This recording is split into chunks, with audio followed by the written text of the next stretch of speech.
We'll wait for 5 minutes. Okay, sure, no problem. Yeah. Yes.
Amol sir, should we start now? Hello, Sejal. We'll wait for 2 minutes and then we'll start. Sure, Okay. sure. Yes. Yet ma'am has not joined. Okay. Yes. Ma'am is there. Sejal, you can start. Sure, sir. Yeah. So, a very good afternoon to everyone who has gathered here today. On behalf of IIC-MES College of Engineering and the entire fraternity of institution, I, Sejal Zadav, your host, take this opportunity to invite you all to today's workshop on innovative and collaborative approach for scaling capstone projects. A warm welcome to all the dignitaries of today's session. The speaker, Mr. Kanad Naleshwarkar, sir, Dr. S.S. Sarvade, sir, Principal M.E.S. College of Engineering, Dr. N.F. Sheikh, ma'am, President IIC-MES College of Engineering, Dr. M.P. Dale, ma'am, Vice Principal M.E.S. College of Engineering and Vice President of IIC-MES College of Engineering, Dr. S.S. Gavande, sir, Convener, Dr. Pansari ma'am, Innovation Cell Coordinator, and Professor Amol Kamre sir and Shubhangi Ingre ma'am, Staff Coordinators. I request the participants to be very interactive and make the most out of today's workshop. Now let me introduce to our guest of honor and today's speaker, Mr. Kanad Naleshwarkar. He is a software developer working at Hansen Technology since last 1.5 years. He is an alumni of 2020 batch and part of the team that attended ICPC on-site regional contest at Amritapuri, Kerala in 2017 as well as 2019. He has completed his BE project under the guidance of Pansari ma'am and also published a paper titled A Comparative Study of Various Key Point Detector Descriptor Algorithms for Augmented Reality Applications. We all are quite excited to have you back as a speaker in our college and are looking forward to this session. Without any further delay, we will turn the time over to Kanad sir. Sir, the session is over to you. Okay, thank you, Sejal. Thanks for the introduction. So let's start. I'll share my screen.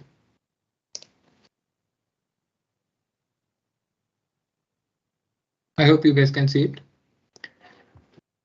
So today I'll talk about some of the approaches that you can use for scaling your capstone project. Now, what I mean by capstone projects, Sir, am I audible? Yes, you are audible, ma'am. We have started. Yes, we have started with the session.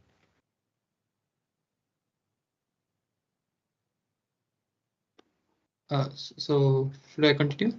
Yes, yes, Good yes, afternoon, Kanad. Okay. Hello, ma'am. Good afternoon. Thanks for coming. Yes. Kamlesh sir will start after 2 minutes. Ma'am. Hello, ma'am. We have started with the session. Hello. Hello, am I audible, ma'am?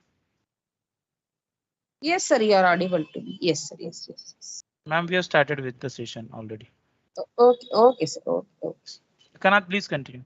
Okay. Thank yeah. you.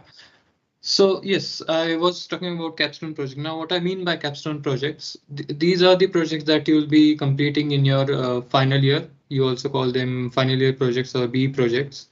Now, my approach for this talk is to introduce you to various tools and frameworks that you can use and implement that can aid you in developing your capstone or final year projects.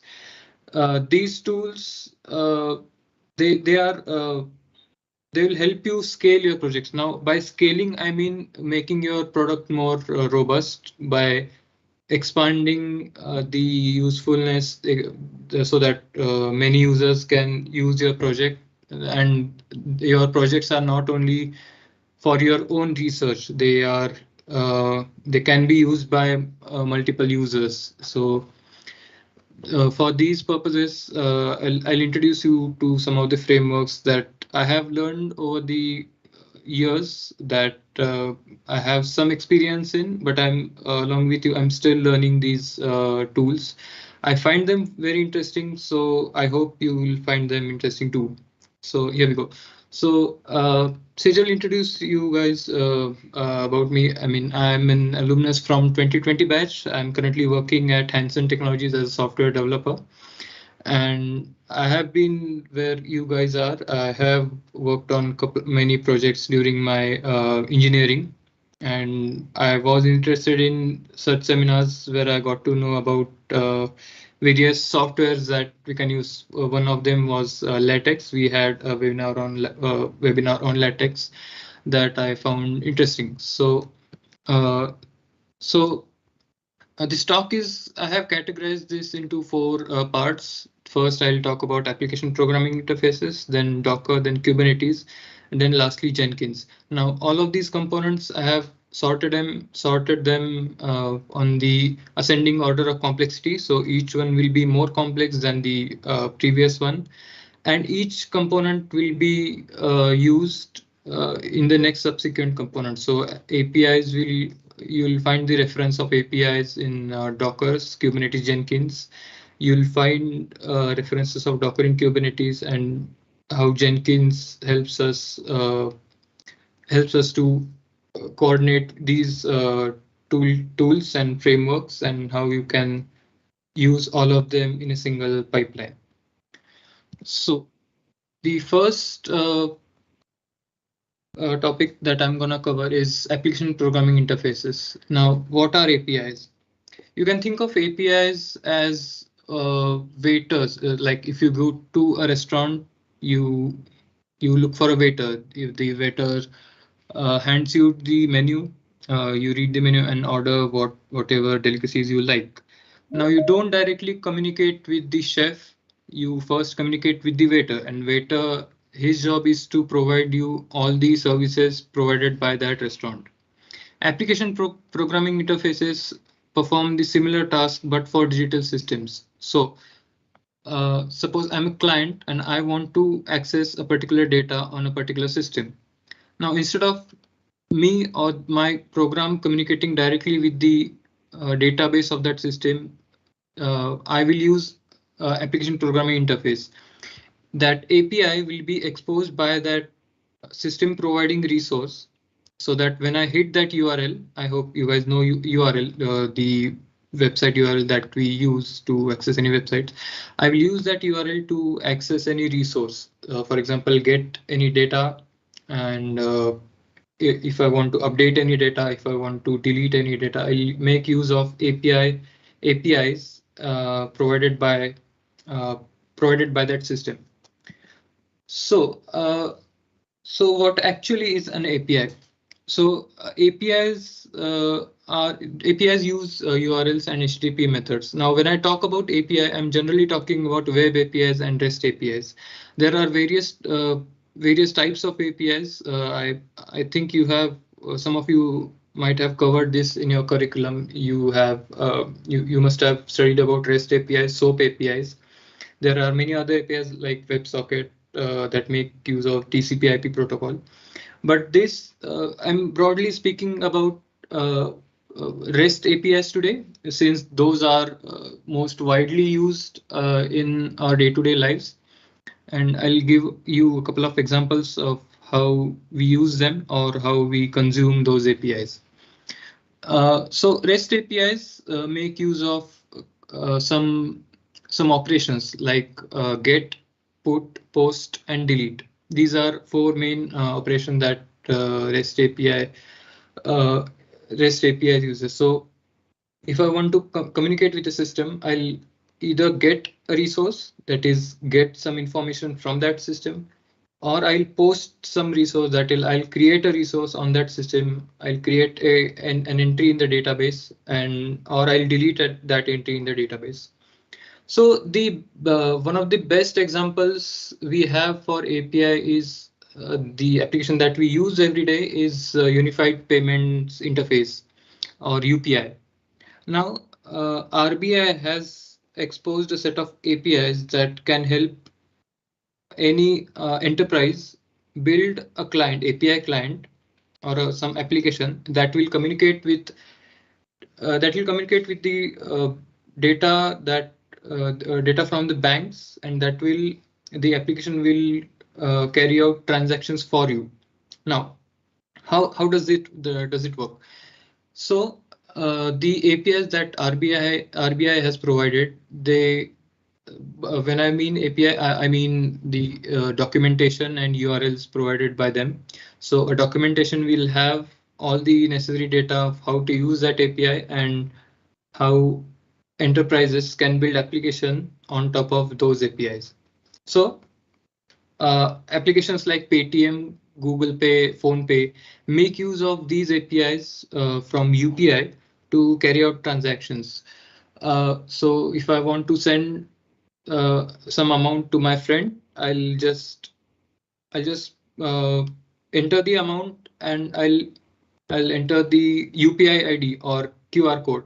Essentially, a QR code will map a particular URL. So generally, we use UPI ID to uniquely identify another resource, like another bank account in any bank.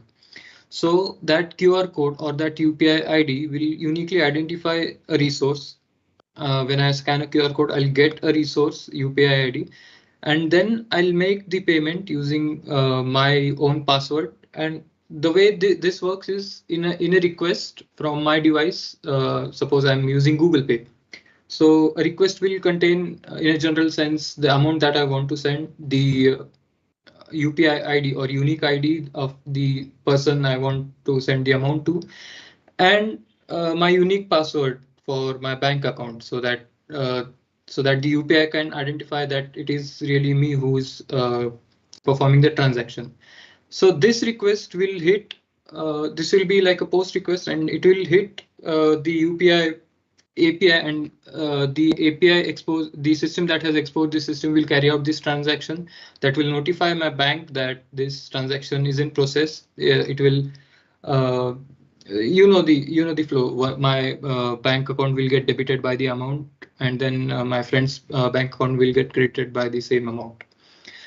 Now, why I'm telling you about API is when we build many projects or projects while we are in engineering, we generally don't think about exposing some API or exposing some resource of our project so that others can utilize that. What I mean is we generally work on any Java project, and that Java project is generally uses monolithic architecture. So you'll have a couple of classes that will communicate with each other. So if I have a simple system of maintaining employee data, so one of my class will generate the employee data, the other class will get the employee data if it is requested, and some other task, some other class will delete or add a new data in the database. Now, if I publish this project as a standalone, any user that wants to make use of this code will need to install everything that I have built, like the Java code. They'll need to compile that Java code. They'll need to run that Java code, and only then they will be able to access the resources or the logic that I have created. Now, if you make use of an API, this can be made much simpler, and you can add much more value to your client. What I mean is, when you create multiple classes, like I just mentioned, you can expose one API for getting all the employee related data. You can expose another API for adding a new employee. You can expose another API for deleting an employee, or you can expose another API for updating an existing employee. So now we have two systems. One that is your program, employee related program, that will provide an interface where the logic for handling employee data is already handled by the resource system. Now the next program, for example, if my friend wants to collaborate with me, or if he wants a system that can handle such employee data, he can make use of my APIs. He can just communicate his resources, like he can through his Java code, he can make HTTP methods, call to HTTP methods, and then he can access the employee related data. He can update the employee related data and so on. So the way this works, and by the way, I also recommend you checking out the API Setu. So another example for API is API Setu. Government of India has exposed many APIs. So on top of them, you can build your applications. So for example, recently when we were trying to book an appointment for vaccinations, there were many websites that offered to book an appointment for you, or check the appointment status, or check the available slots for you.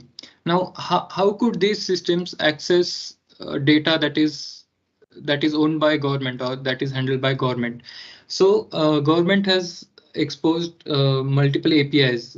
They are listed here on the API Setu website, and also on the CoWIN API platform.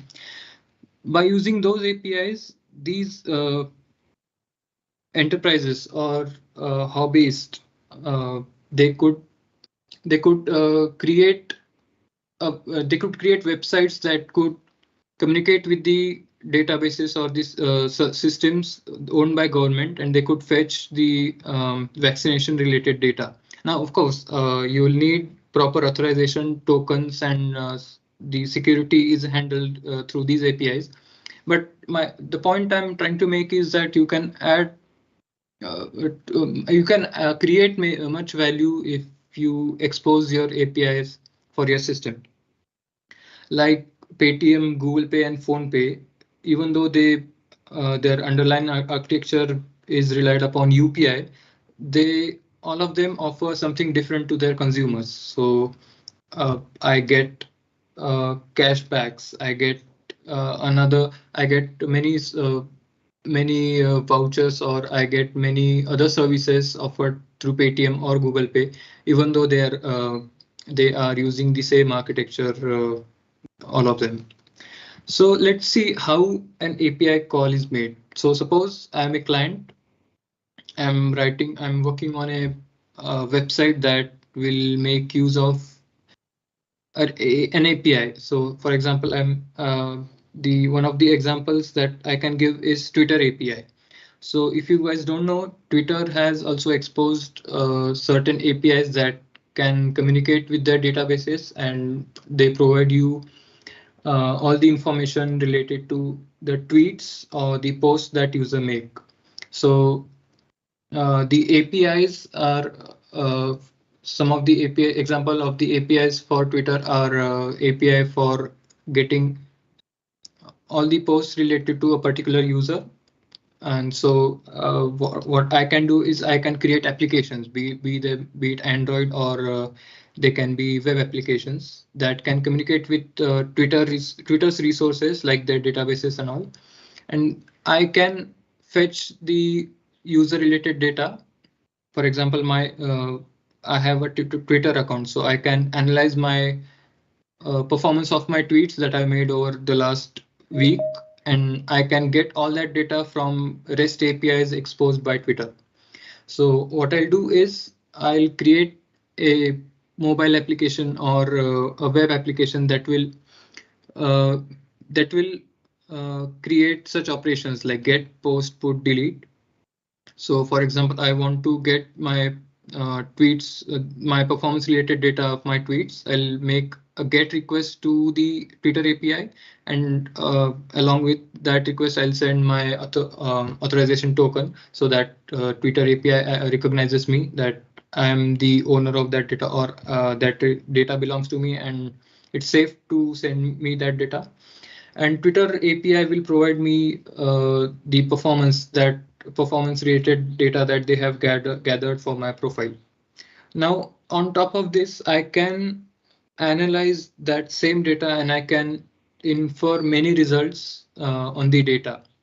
Now here, Twitter doesn't need to analyze that data for you. That's why Twitter has exposed these set of APIs so that third-party enterprises or hobbyists like me or any other can make use of that data with proper authentication. They can make use of data and they can create applications that add more value to Twitter. Like Twitter now has become more than a social media platform because of these APIs. So you might have heard of sentiment analysis on Twitter. So if you are in 4th year, you might have heard about it. Sentiment analysis you can perform on tweets. You can get tweets posted by users or a specific timeline and make sentiment analysis like if they were positive or negative. So you can achieve all this by using APIs. Now, so if you see, these APIs are everywhere, starting from your smartwatches to your smart fridges to all of the IoT devices. The reason your smartwatches work is because of these APIs. The sensors on your smartwatches will gather the data related to your heartbeat or your number of steps, and it will send that data, or to be precise, a system will ask for that data through REST APIs to the sensor, and then you can analyze that data for a broad range of population. So even if a smartwatch is only, I mean, even if it is very small in size, it can virtually have computing power of a supercomputer, since a supercomputer can make requests using REST APIs to get the data from the smartwatches, and it can analyze the heart rate related or any medical data to the broad population, for the broader population. Now, these applications are quite inspiring if you see them, because when you expose an API, you don't need to gather all the logic and the front-end system related to accessing that data in a single project. You can bifurcate these two systems. Logic will be on one system and the front-end system will be on another system. So how can you make use of these APIs? So like I provided you the example of employee related application.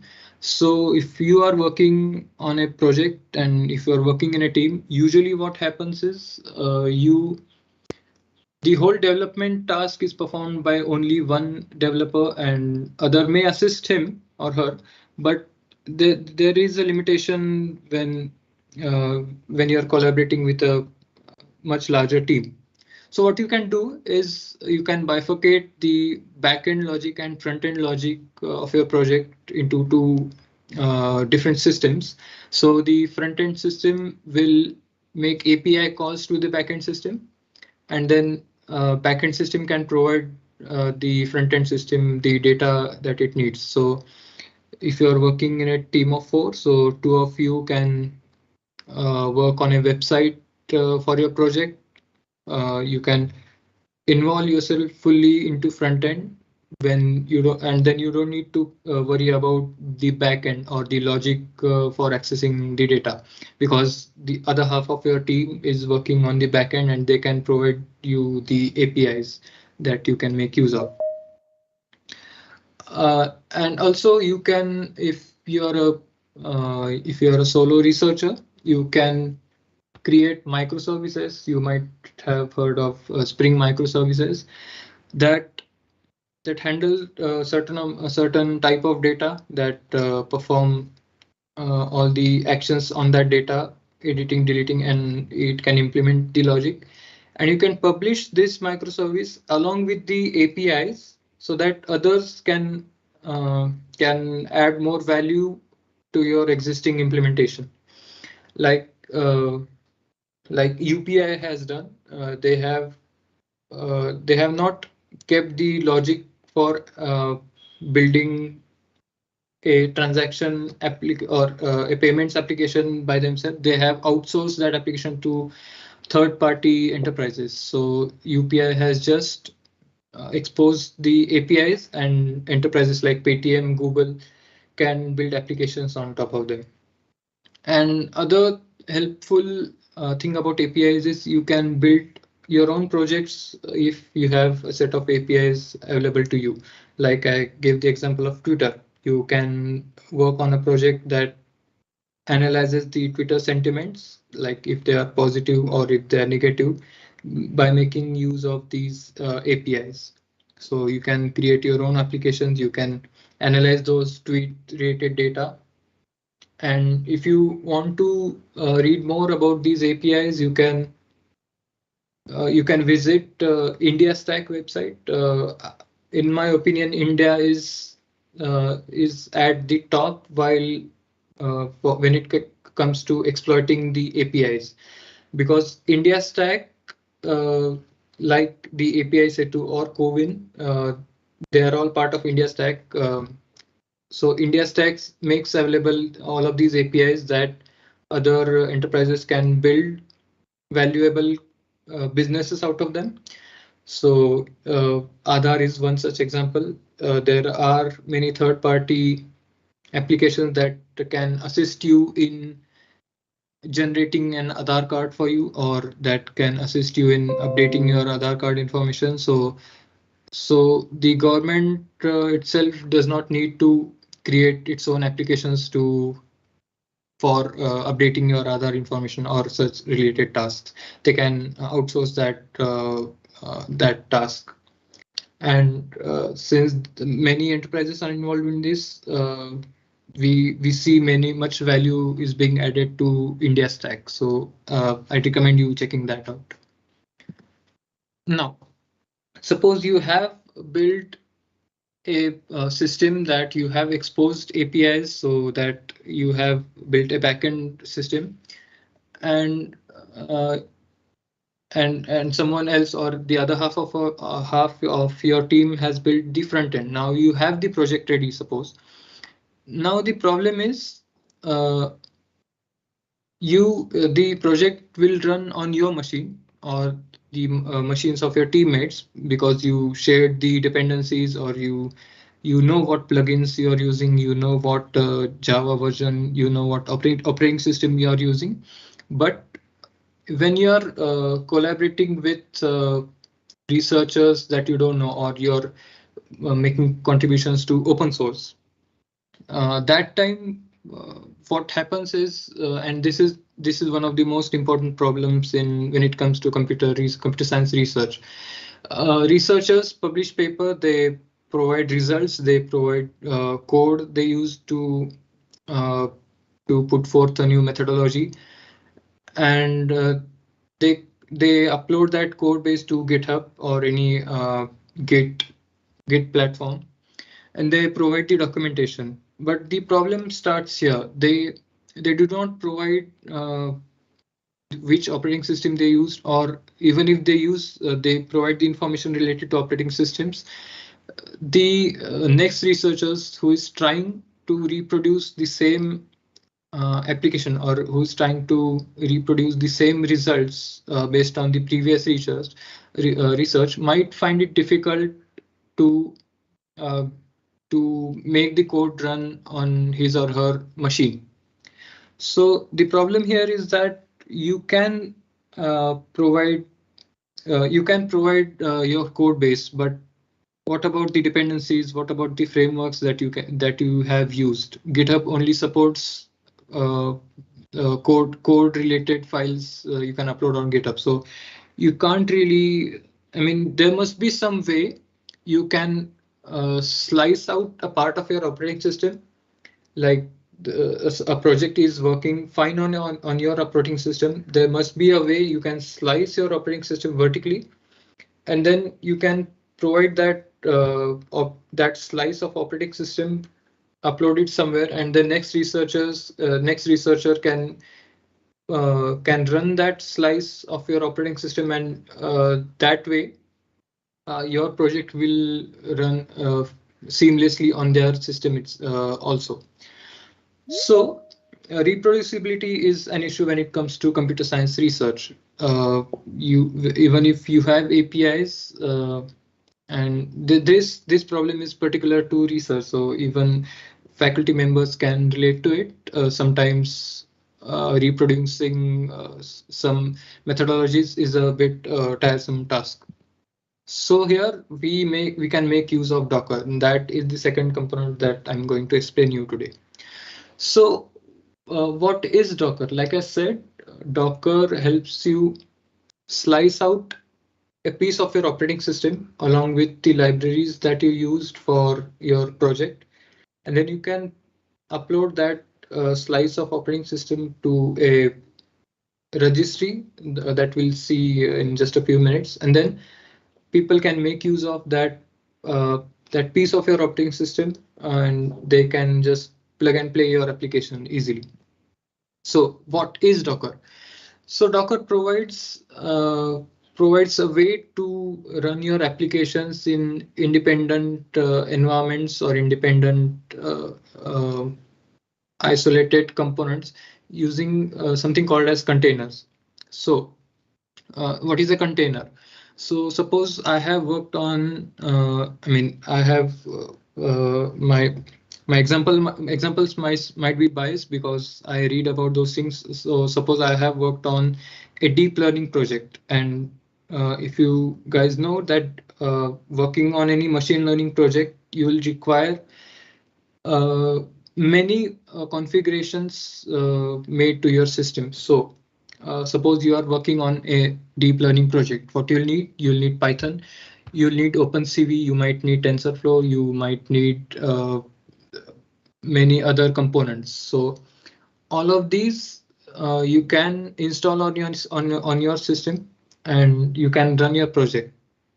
But here the problem starts. Like, the project will run for me, I will use certain set of weights for my neural network. The project will work seamlessly on my machine.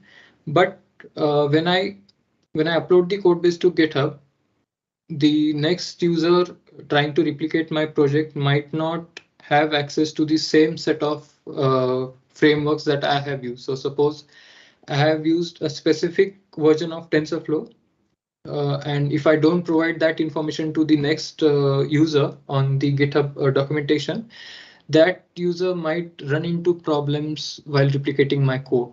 So what I can do, I can create an image. I'll explain further what an Docker image is. I can create an image, and I'll provide all the frameworks, all the tools that I have used for my project in that image, and the user can just make use of that image. So the Docker has following components. So the Docker will have Docker daemon that will run all the Docker commands. That is the Docker engine, we can say. Then we have Docker client. Now, Docker client,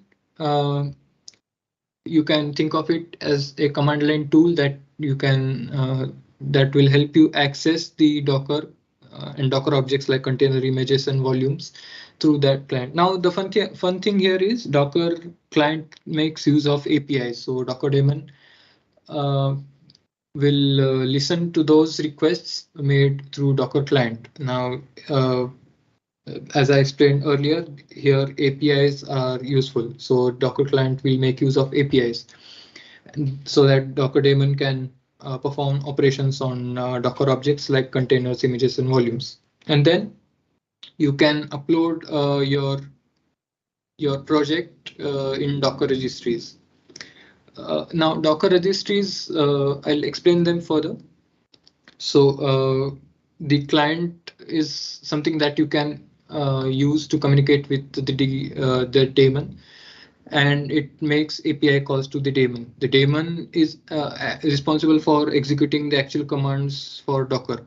So it can build an image, it can run containers, and it runs on the host machine. So I'll explain the architecture in some time. So the Docker daemon is like a Docker engine that is responsible for all of the operations carried out, and the Docker client will just make requests through API calls, and so that Docker daemons can act accordingly. Now, Docker registry is very interesting component in Docker.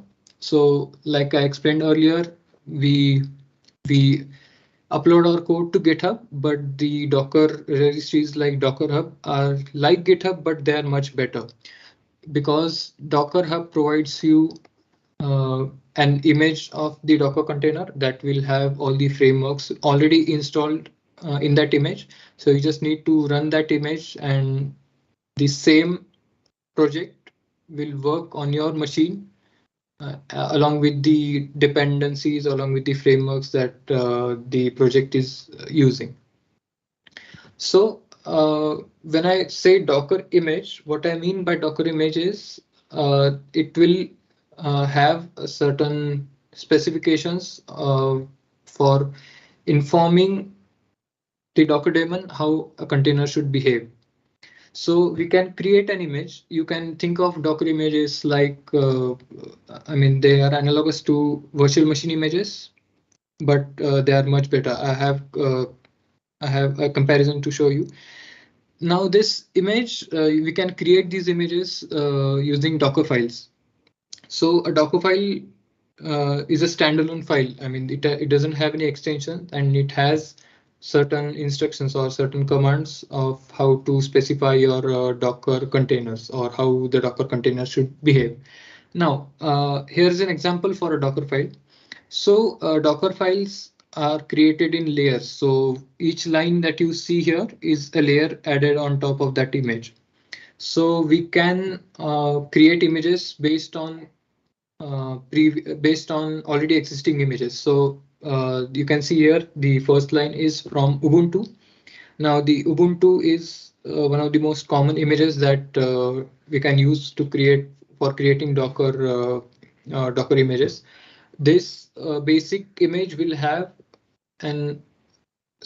all the binaries and libraries required for a piece of Ubuntu operating system to work on inside the container. The next line is maintainer. As the name suggests, it will identify which user is responsible for creating this and maintaining this image. Then according to syntax, the next lines will have certain commands that you can specify. So continuing with my earlier example, if I'm working on a deep learning project, I'll need certain components, certain libraries like NumPy, TensorFlow, Python languages like Python. So here I can provide information related to which components I want to install on my Docker image. So like we run commands on a Linux server, you can specify those commands, run followed by the command. So run get apt get update will update all the existing applications for that image, that is Ubuntu. And I can specify other run commands such as run install Python, run install NumPy, etc.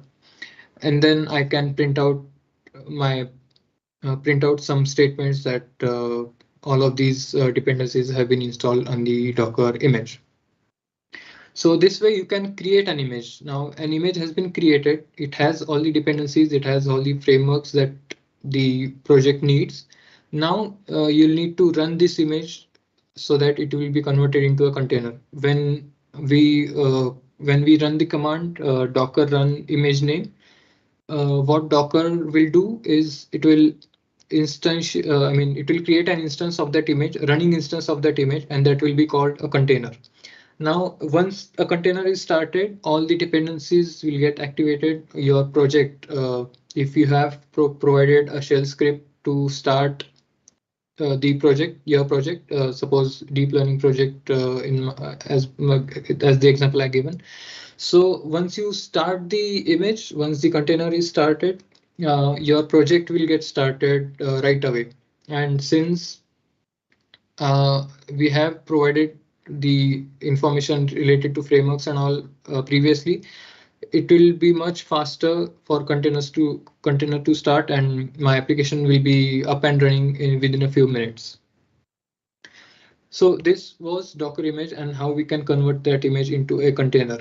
Now, keep in mind that container virtually it is like a piece of your operating system. So you can install many plugins, you can install many dependencies inside that container, and you won't need to install them on your local machine.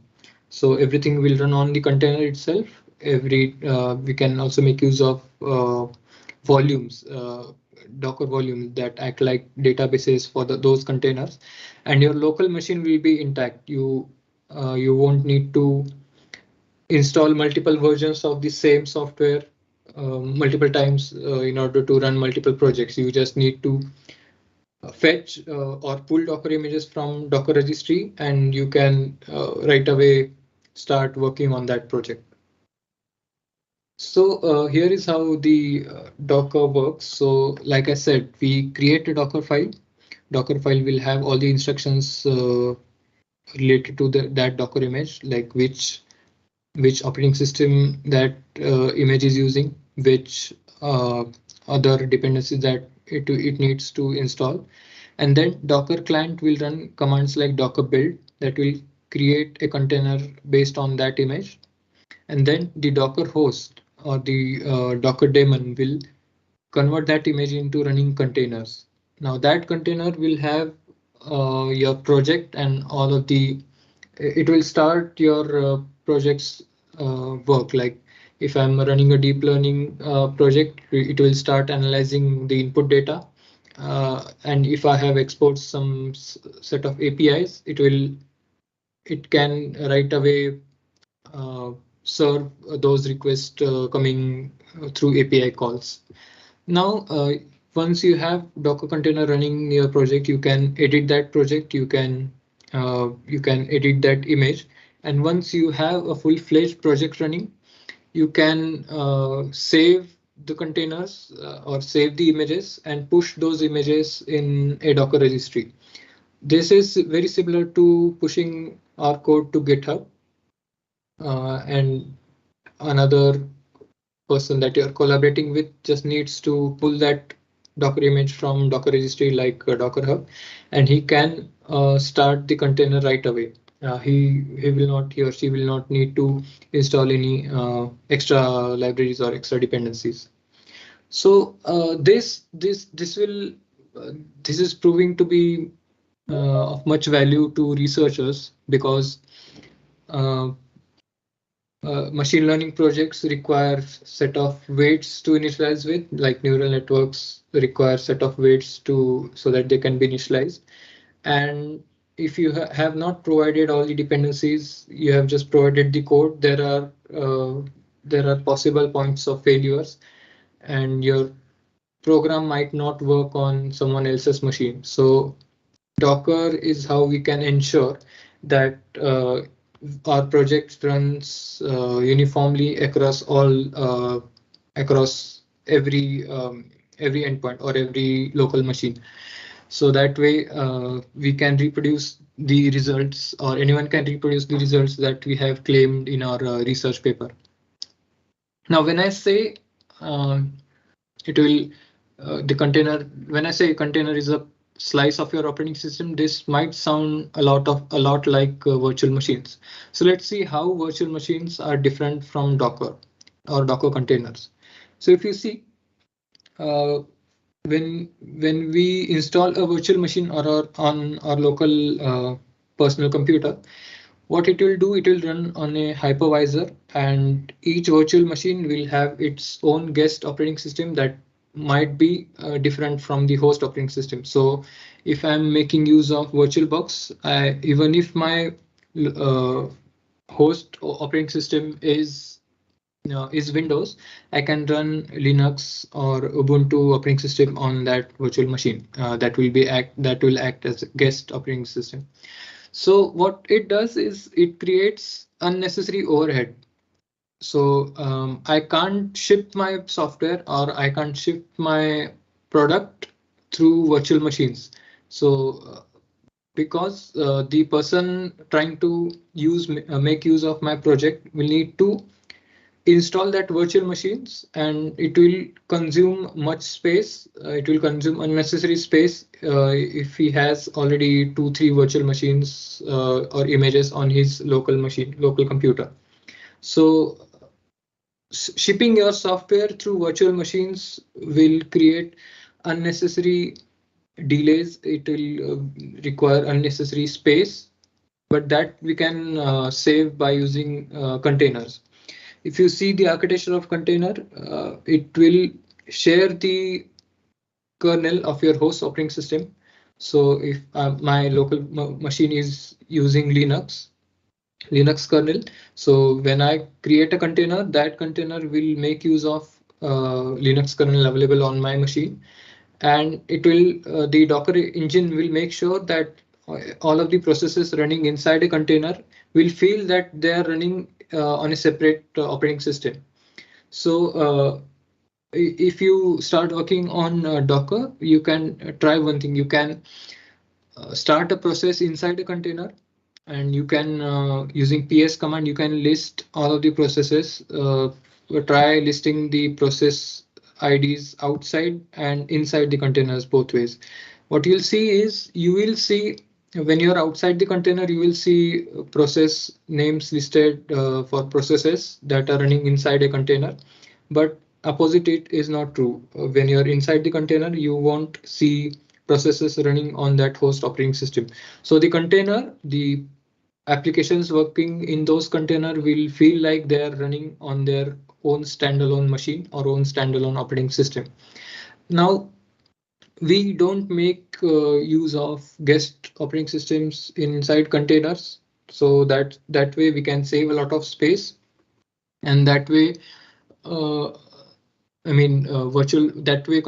Docker images are much lighter than virtual machine images, and we will have a certain flexibility while shipping or deploying our project on a separate server or a separate machine. So if you are building multiple projects, you don't need to ship multiple virtual machines. That will create unnecessary overhead. So a typical virtual machine image size will be anywhere from 20 GBs to 50 GBs, or even more, 100 GBs.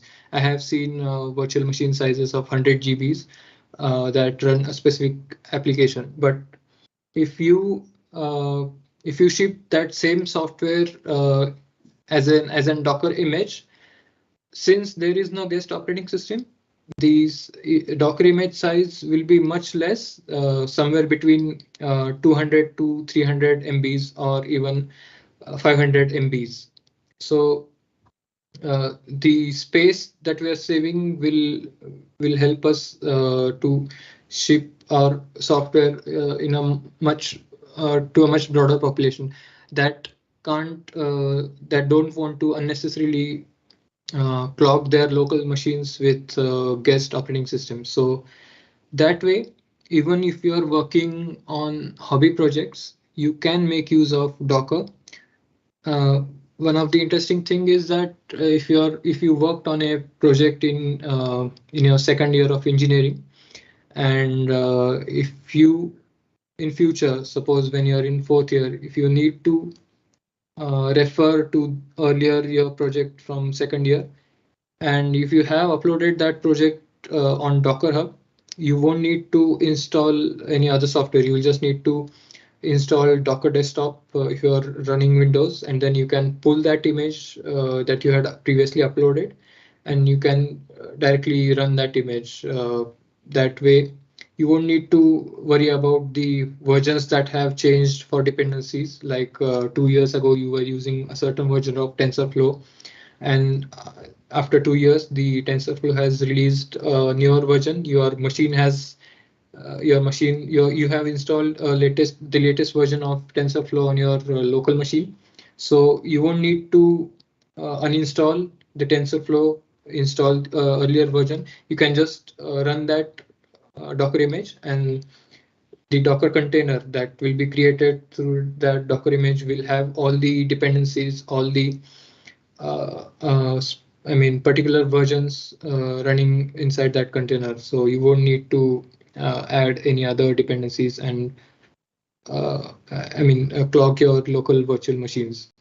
This approach is much cleaner, and I think when you are working on any research project, you should seriously consider uploading your code as a Docker image to Docker Hub, which is the most popular Docker registry. So this was about Docker, and so how can Docker help you in, since you are not building enterprise level solutions, you might ask how can Docker help you? So as I explained earlier, you can, if you are working on a prototype, you can create image out of that Docker container that will be a full-fledged it will be a full-fledged component that you can just plug and play, and then you can just run that image without needing to significantly change your local machine. So this was about APIs and Docker. Do you have any questions so far? Any questions I can answer right away before we move on to some complex terms like Kubernetes and Jenkins?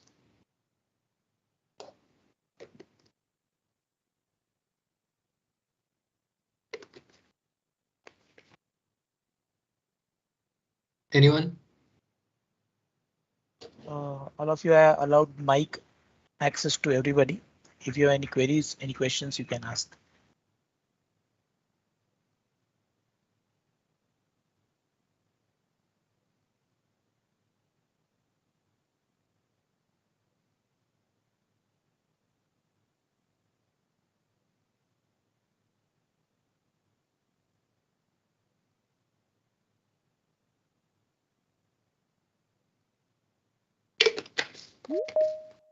You can ask any question.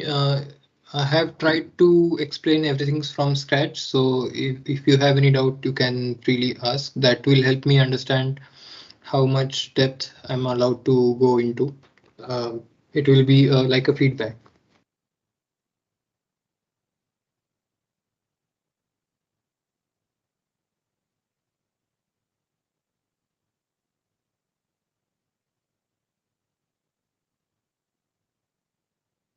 Okay, so I think we can move if there are no questions.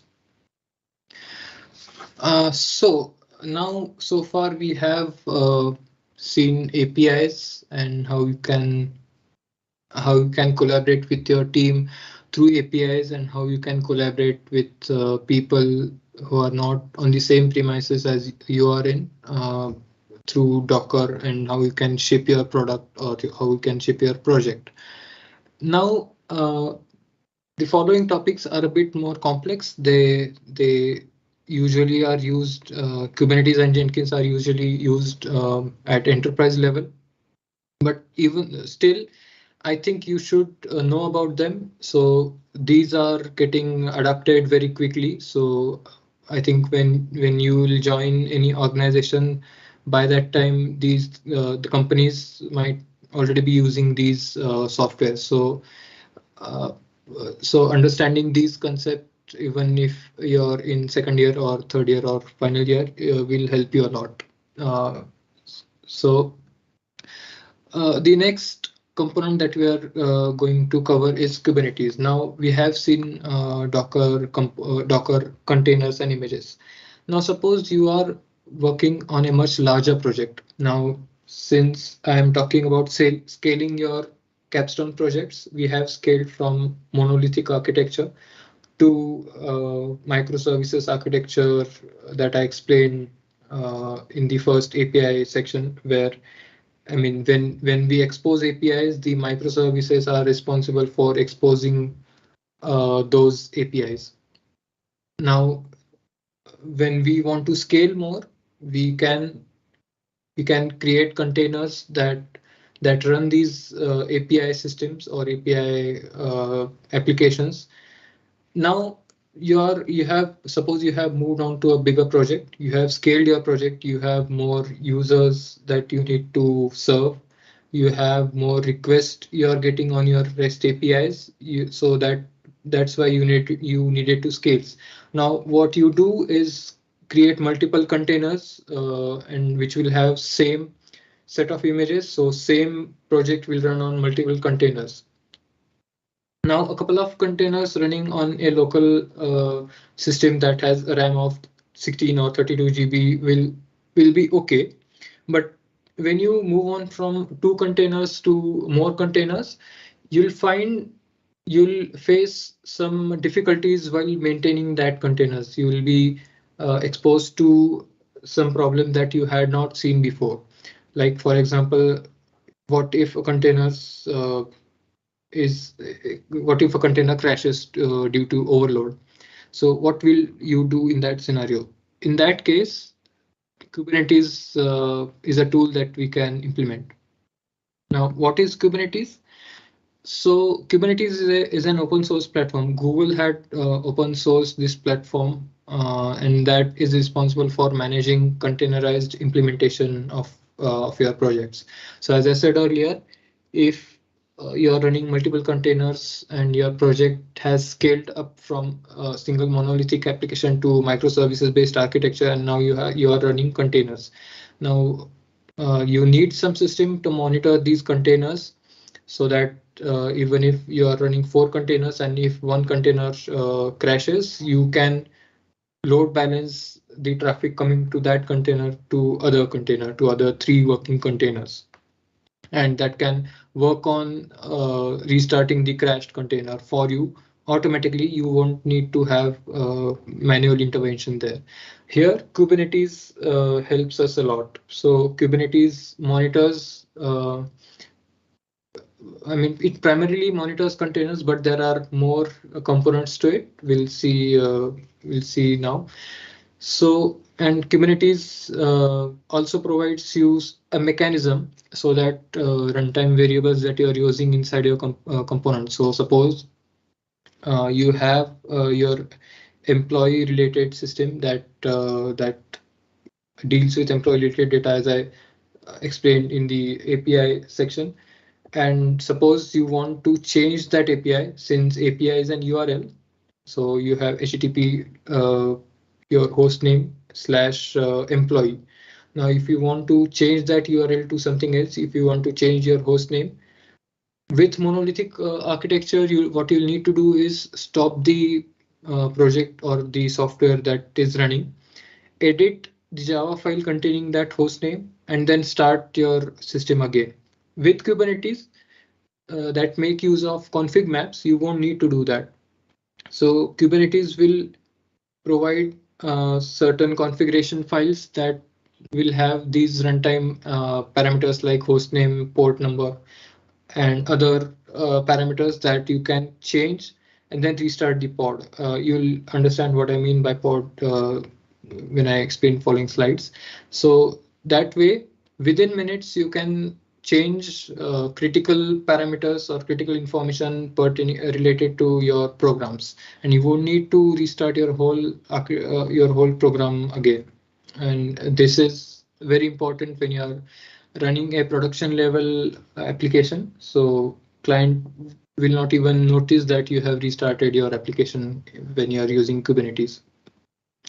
So this is the Kubernetes architecture. Don't get overwhelmed by this. So if you have understood the containers, Kubernetes is just handling these containers so that they are not crashing, or they are running continuously without any problems. So what we have here is Kubernetes control plane. As I mentioned earlier, you'll find references to APIs in all of the subsequent components that I am going to explain. Now you can communicate with your containers through API server. So kubectl is one such API. Using kubectl, I can command my containers. Now, this API will not directly communicate with the container. It will have certain layers before the container. So this pod that you see here will host your Docker containers. It can host multiple containers in a pod, and you can have multiple pods in a working Kubernetes node. So if you see the basic building block of any Kubernetes architecture is the multiple nodes, and the control plane primarily. And then for monitoring these containers, for monitoring multiple pods, you will have container runtime, like we have seen Docker daemon, that will run on top of these pods, and you will have kubelet that will communicate with your outside API. So even like if I run a command like kubectl get pods, that will list all the pods. So that will communicate with each working node, and it will list all the pods. But first, that request will go to kubelet. Kubelet will see which pods are running inside that working node, and then it will list all the pods.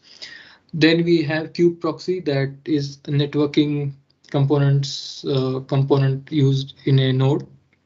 So you can have two nodes communicating with each other. Suppose you're running an application inside pod 3 of working node 2, and it has exposed certain APIs. So an application running inside the container of pod 2 of working node 1 can communicate with the pod 3 container, and that will happen through kube proxies. So kube proxies provides a networking mechanism to for worker nodes to communicate with each other and outside system.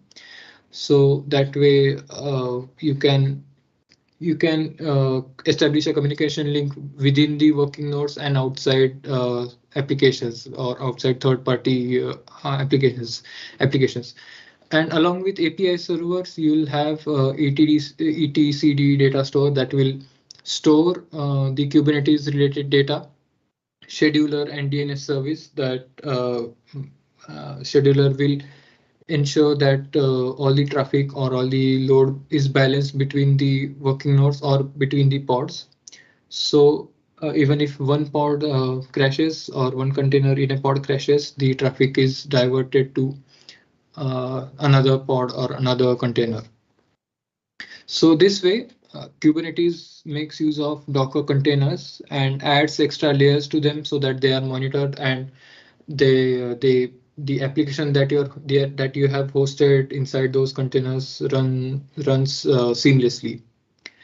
Now, as I said, the Kubernetes is usually used at enterprise levels, but how can you, while working on your mini projects or your final year projects, how can you make use of Kubernetes on your local machines? So the Kubernetes has provided a tool called Minikube. So what Minikube is that it enables to run a single node Kubernetes cluster on your PC.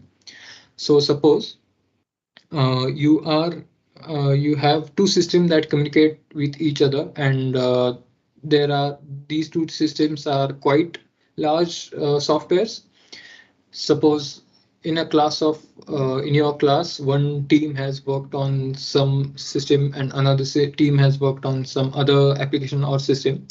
Now you are writing a software that is making use of these two systems. Now, the problem here is system one might be using some different version of operating system and different set of dependencies. System two might be using different set of dependencies.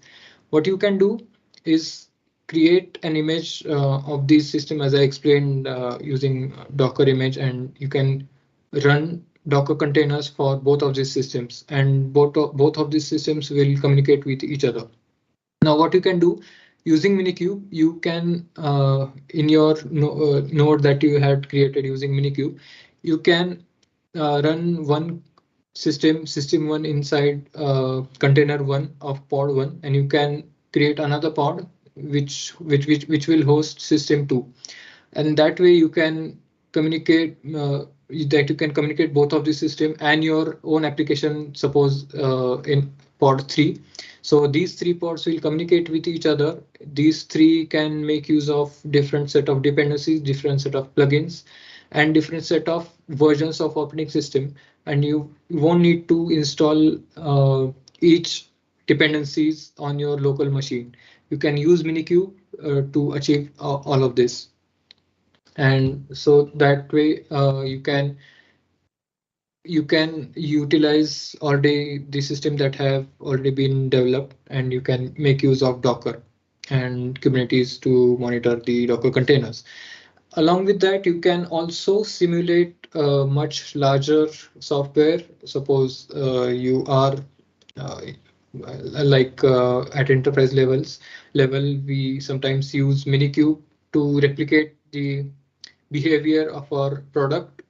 So the enterprise level products are quite huge, and they communicate with other products from our own company or from another company. So we can simulate working of that product inside our Minikube environment, so that I don't have to install all of the dependencies that help that product work. So I don't need to install any virtual machines. I can just run a Minikube cluster that will host multiple containers. Those multiple containers will host multiple systems, and that way I can run multiple applications or softwares on my own local machine. So that way you can make use of Kubernetes.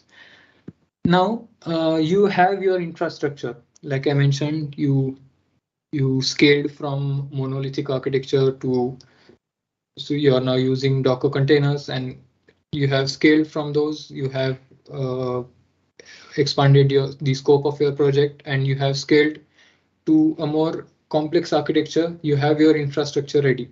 Now the problem is there are certain steps that you need to carry out each time you need to run your application. So if you have multiple containers, you need to, even if you make some change in your code, you'll need to build that code again. You'll need to test that code again. You'll need to deploy that code again, be it on Docker containers or on Kubernetes cluster. So when your application is in development stage, these steps might be repetitive. Like each team member might need to perform these steps over and over again. So here we can make use of Jenkins, which will automate these process.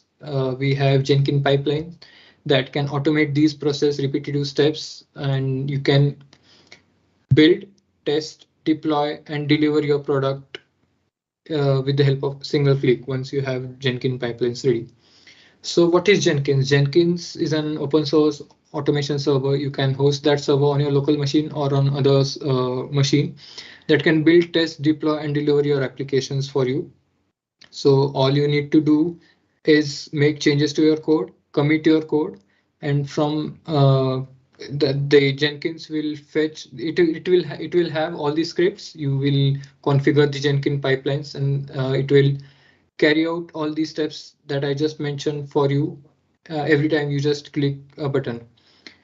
So Jenkins is open source. If you need some other alternatives, there is AWS Code Pipeline and Azure pipelines for you. So you might read about these AWS Code Pipeline that is run and hosted by AWS. So this is a typical Jenkins pipeline. So when I mean pipeline, so what you will see here, suppose I make change in my product, I add a new component and I need to deploy my product. Now, by now my product has scaled much more. It has become more complex, and even if I change one small component of my product, I'll need to build my whole product again and then deploy on the containers or Kubernetes clusters. So here we can configure a Jenkins pipeline that will build my code base. So for example, if we are using Java components, we use Maven builds, so that Maven build will be carried out on in this step. Then I'll have my automation test case suite. Now, if my product is big enough, it will need to be tested over and over again. It will need to be tested each time I add a new component or add a new functionality. So we can have an automation test case suite or automation for testing. That framework I can introduce in this pipeline, so that automation test framework will perform testing on my new components as well as my existing code base, and it will check for any vulnerabilities or any bugs. Then if it is working fine, if all the test cases are passed, then Jenkins can go on and deploy my product on any of the platform that I have configured it with. Now that platform can be monolithic architectures or microservices, or it can deploy. So for example, if I'm making use of Docker.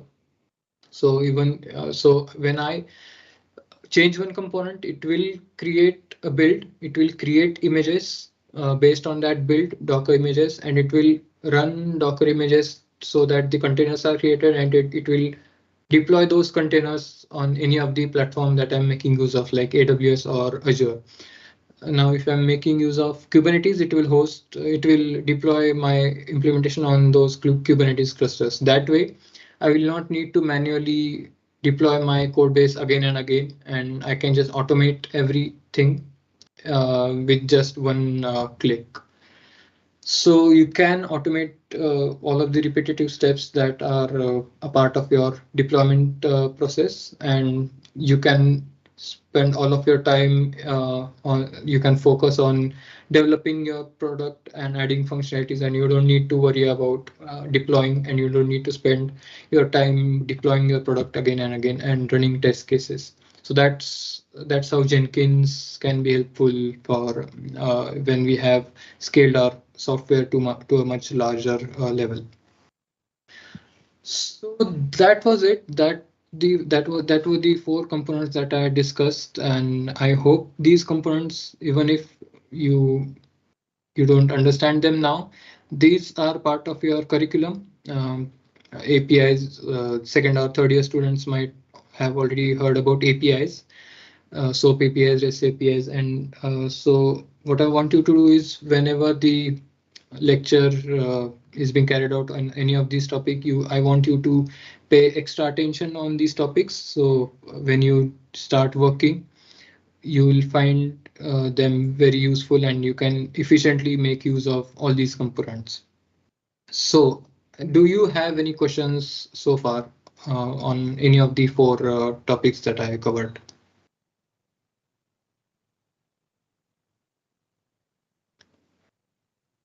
Or any feedback, any point that I might need to repeat, please let me know.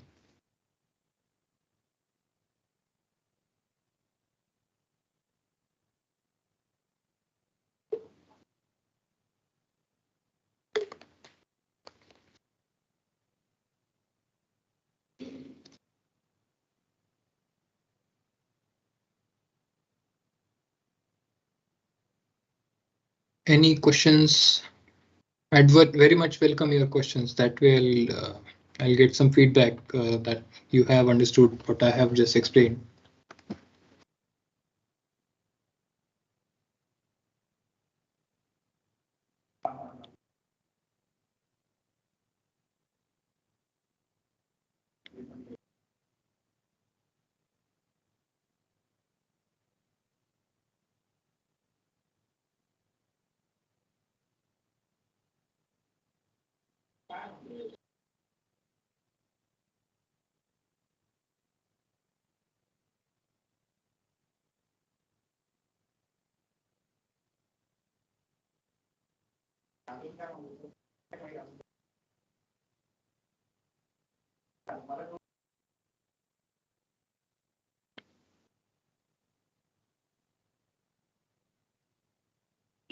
Yes, ma'am.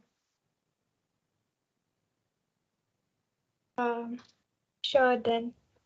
So if there are no further questions, then I would like to thank you, sir. And it was a really insightful session. And thank you for your valuable guidance. Thank you. It was really, as the faculties know, it was my first time giving out such lectures. So it was a Yeah. very inspiring experience for me. It is always fun to interact with colleagues or you guys. If you let me know, please let me know if you are working on any interesting projects that I will also learn about. And yeah, it was very thankful for organizing this. It was a very nice experience to have interact and explain whatever knowledge I have gained so far. That's it. Yes, Kanad, you have given, Kanad, you have given effective session. Pansare madam here. Yes, ma'am. Nicely done. Yes, very good. Thank you. So if there are any second year or third year students over here and working on any projects, would you like to share it with Kanad, sir? Anyone?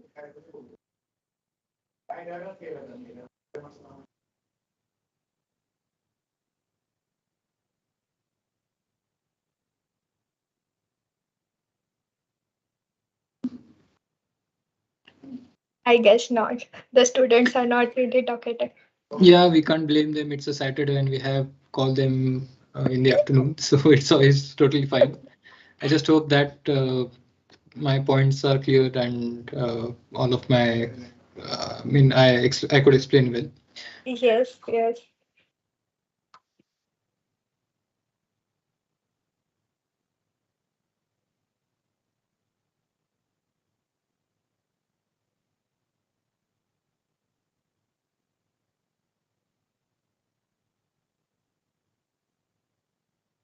Yeah, always a pleasure.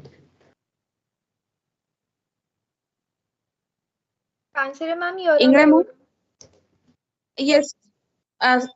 Please put the setting for the video for all the participants unable to start their video.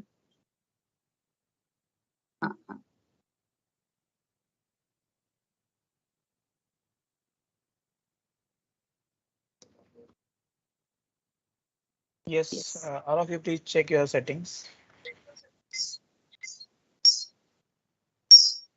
I request all the participants to switch on the cameras so we can have a group photograph.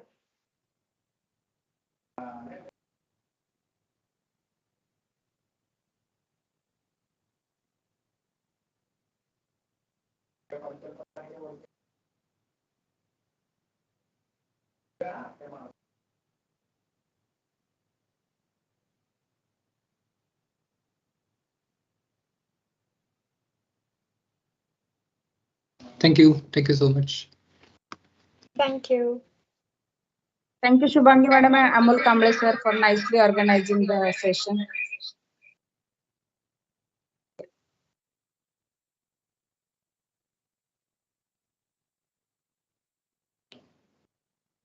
Thank you all. Goodbye.